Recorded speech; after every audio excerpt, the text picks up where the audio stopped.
Seja muito bem-vindo a mais um Espaço News Grande Florianópolis. Eu sou a Gabriela Quinezio e hoje o tema é saúde. A gente vai receber o Dr. Daniel Petkov, médico do trabalho, para falar sobre a síndrome do burnout. Você já ouviu falar? E também tem aquele quadro que a gente adora para falar dos nossos pequenos, o Baby News. Então fica com a gente que o programa começa já.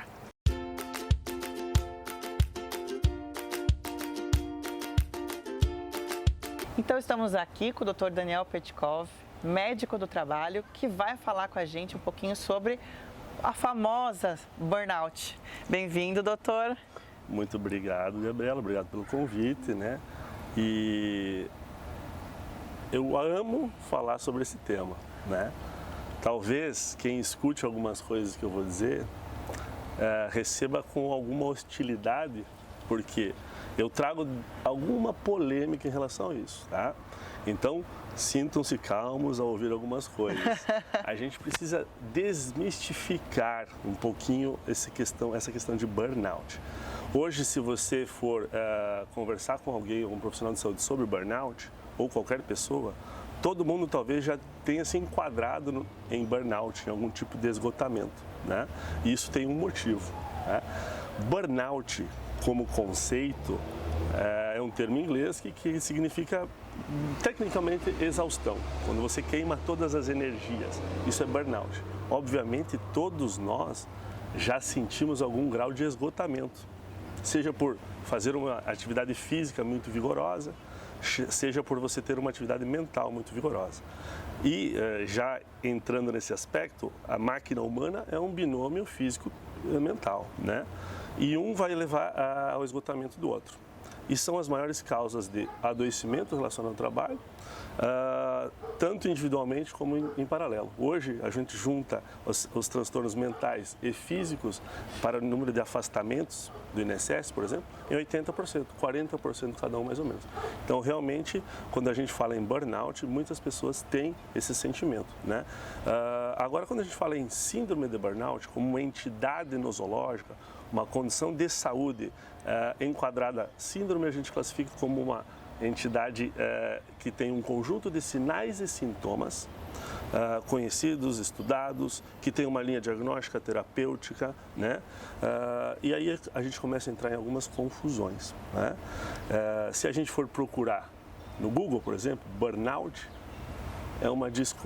a gente discorre assim sobre vários termos relacionados a isso, né? E faz uma grande confusão em relação a outros tipos de diagnósticos que podem estar mascarados por a gente simplesmente estar rotulando talvez alguém de síndrome do burnout, né? Então, assim, o que é importante no momento de a gente desmistificar esta síndrome, né? A gente precisa tentar entender se a pessoa que está tendo esses sintomas, e aí quando eu digo em sintomas de burnout, a gente vai falar em um esgotamento físico e mental, a gente vai falar em cinismo, despersonalização, isso leva a mudança de comportamento, né? Sintomas ansiosos, sintomas depressivos, isolacionismo, que são sintomas que a gente encontra em diversas outras patologias já descritas, já amplamente conhecidas, né? E se a gente entende que burnout é um termo novo, a primeira vez que a gente viu este termo foi em 1599, numa obra de Shakespeare, que chama O Peregrino Apaixonado. Então o termo burnout ele é muito antigo, a síndrome ele é um pouco mais nova, né? E quem descreveu primeira vez a síndrome foi em 1974, um psicólogo, um psicanalista, que foi Freudenberg, né? Num livro que ele traz essa síndrome que, quando a gente for estudar, ela é uma síndrome autobiográfica. Ele entendia que ele tinha esse esgotamento, ele começou a fazer essa classificação e ele é a base dos estudos. E quando ele está ali, depois de alguns anos estudando essa síndrome, ele mesmo afirma que talvez a gente tenha alguns outros transtornos por trás de um simples burnout, né? Então, por isso que eu digo em desmistificar um pouco o burnout, porque, em primeiro lugar, os transtornos mentais e comportamentais que a gente estuda, que a gente aborda na sociedade, eles são muito estigmatizantes. É verdade. A pessoa dizer que tem uma depressão, que tem um transtorno de ansiedade, quem é bipolar, por exemplo, né? Ou então o que está muito associado por trás dos diagnósticos de burnout, são os transtornos mentais e comportamentais devido ao uso de substâncias psicoativas, drogas lícitas ou ilícitas, álcool, né? Então, o que a gente precisa entender quando uma pessoa tem um conjunto de sinais e sintomas e ela ou o seu profissional de saúde vão pelo caminho de dizer que isso é burnout, ou você está com burnout, ou eu estou com burnout, é muito importante a gente tentar entender se essa pessoa não está tendo ou está sendo mascarada por algum outro tipo de transtorno. Os mais comuns, já falei, depressivos e ansiosos, transtornos de adaptação, quando você tem uma grande mudança na sua vida, um novo emprego, né? Você muda de cidade e você está lá só trabalhando, você abandona sua família, você abandona seus amigos, tudo que você tem para entrar de cara em um trabalho, essa pessoa vai ficar esgotada. Né? Mas tem vários fatores estressores e fatores protetores que a gente precisa investigar. Tá? E quando eu digo que é muito estigmatizante, é o fato de que tanto para a sociedade quanto para a comunidade médica, você encontrar, digamos assim, entre aspas, e com muito cuidado, um rótulo menos estigmatizante é muito melhor. Você está jogando, entre aspas, né? Você está dando um motivo lícito, ok, que todo mundo tem que ir ao trabalho, né? Isso. Normalmente se associa o burnout ao trabalho, isso. Todo mundo passa por isso, então não tem aquele peso. Isso. Por exemplo, né? Se eu sou uma pessoa que tem um diagnóstico, ou tem um transtorno de ansiedade, associado muitas vezes com transtorno de adaptação, ou até com o uso de substâncias psicoativas ou medicamentos antidepressivos, medicação para induzir sono, ou álcool, ou outras drogas, por exemplo, que está muito associado em todos os transtornos mentais e comportamentais, é muito mais fácil para mim ouvir que eu tenho síndrome de burnout e levar para um caminho, e o médico, você está com burnout, ou o profissional de saúde. E para a sociedade, veja bem, estou com burnout, do que eu dizer, eu tenho um transtorno específico relacionado a isso, que é estigmatizante, que tem uma abordagem diagnóstica e terapêutica, né? E para a sociedade você ter um estigma de um dependente químico, por exemplo, né? Ou uma pessoa ansiosa, deprimida, né?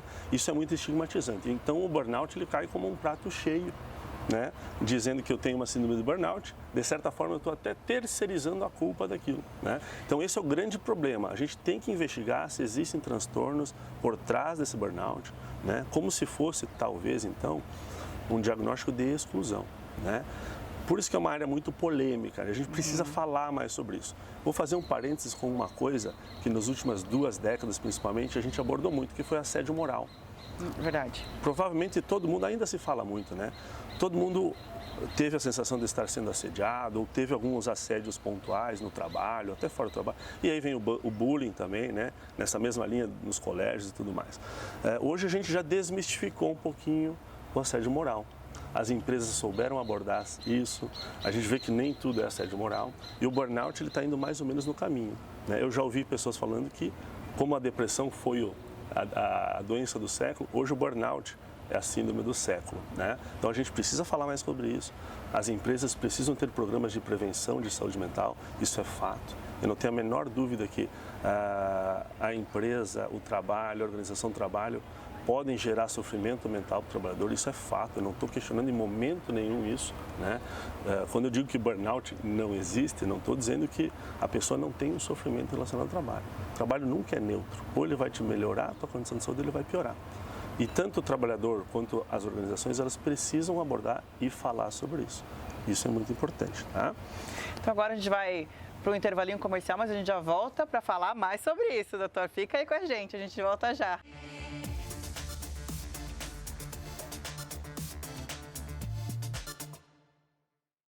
Estamos de volta aqui novamente com o Dr. Daniel Petkov para a gente continuar a desmistificar a síndrome burnout. Bom, doutor, a gente estava conversando que é muito fácil fazer o diagnóstico e jogar a culpa, entre aspas, no trabalho, dizendo que é burnout, quando às vezes pode ser uma coisa mais profunda, certo? Então, como é que a gente vai identificar quais são os sintomas, como é que eu sei que eu posso estar com burnout ou com algum outro problema mascarado? Ok. Então, assim, independente se você tem o diagnóstico de burnout, se você tem o diagnóstico de qualquer outro transtorno mental, o importante é você tentar identificar algumas coisas que estão acontecendo com você mesmo ou com pessoas ao seu redor e buscar auxílio, né? As coisas mais comuns, tanto de você perceber com alguém que é próximo a você, familiar, colega de trabalho, um amigo, qualquer pessoa, e de você mesmo, são sintomas ansiosos, você está muito ansioso com tudo, perda de produtividade, né?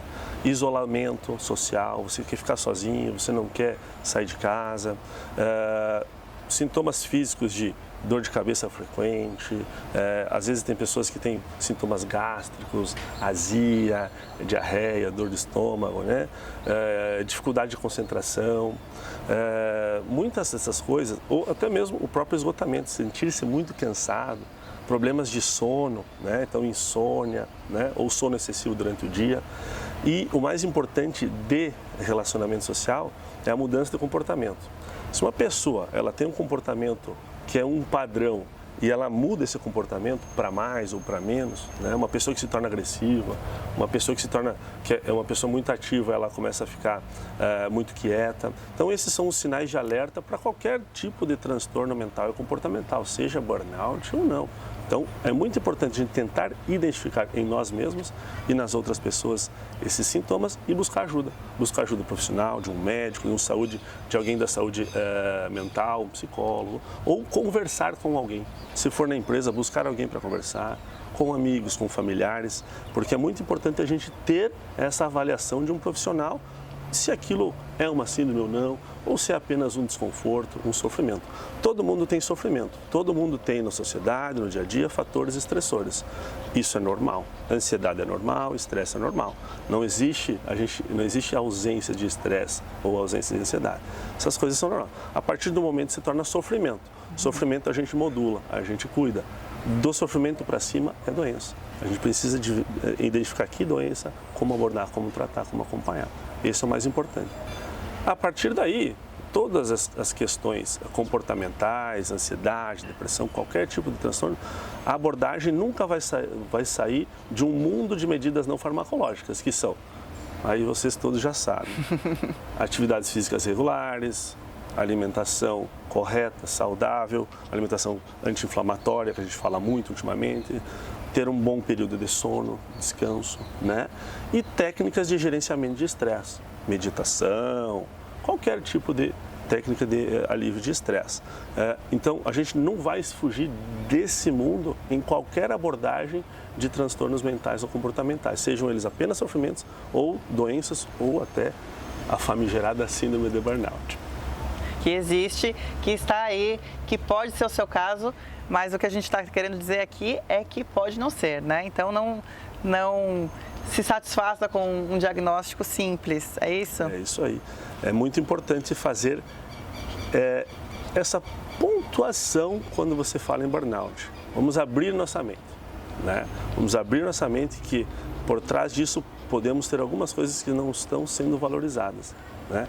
E é um terreno muito árduo de se mexer. Quem fez ou faz psicoterapia sabe como é difícil mexer em algumas coisinhas do nosso interior, alguns traumas, algumas coisas. Às vezes, dentro de um diagnóstico de burnout, podemos ter algumas outras coisinhas escondidas e é para isso que eu abro um pouquinho o alerta, sem ser muito polêmico, mas provocando todos a buscar essa coisinha fora do burnout. E sem ter vergonha, né? Sem ter vergonha de buscar ajuda, sem ter vergonha de admitir que você está passando por uma fase não muito legal. É verdade, é exatamente isso. As pessoas, nós temos duas grandes coisas, né, na saúde que a gente precisa entender e abordar, que todos precisam desenvolver. O autocuidado e o autoconhecimento, né? Se você tiver um bom autocuidado, eu falo nesse mundo todo, de exercício, atividade física, alimentação, sono, né? E o autoconhecimento, que só você vai buscar isso, né? E aí a gente hoje tem muitas técnicas relacionadas a isso, eu falo muito da meditação, dentro de empresas a gente tem usado muito técnicas de mindfulness, por exemplo, né? Que ajudam no autoconhecimento, né? E que ajudam em a gente tentar se entender o porquê de como a gente age, né? O porquê de a gente tomar algumas atitudes, e se a gente conhece isso, a gente vai saber em que momento a gente não está bem, né? E aí é um mundo todo a gente desbravar, né? A gente poderia falar muito sobre isso, principalmente técnicas de gerenciamento de estresse, né? A gente tem hoje, assim, uma grande mudança de paradigma na saúde de maneira geral, né? E abril é interessante, a gente tem em abril datas comemorativas, dia 7 de abril, o Dia Mundial da Saúde, a gente tem dia 28 de abril a data que é de conscientização de acidentes de trabalho, das vítimas de acidente de trabalho, né? Então, são momentos que a gente tem que abordar esses temas, assim como janeiro, a gente tem o Janeiro Branco, a gente precisa falar nisso na sociedade, nas empresas. Setembro Amarelo, todo mundo conhece como o mês de prevenção de suicídio. O suicídio sempre vai ser o desfecho maior e pior de todo sofrimento mental, né? É o fim da linha, né? Ser o pior desfecho, né?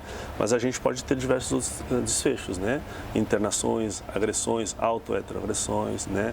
Quantos crimes passionais a gente vê por aí, infelizmente, né? Por exemplo, porque deu um tiro no traidor. Então, são coisas que estão todas dentro de uma grande panela de pressão, e existe muita confusão em a gente separar ali, classicamente, o joio do trigo, né?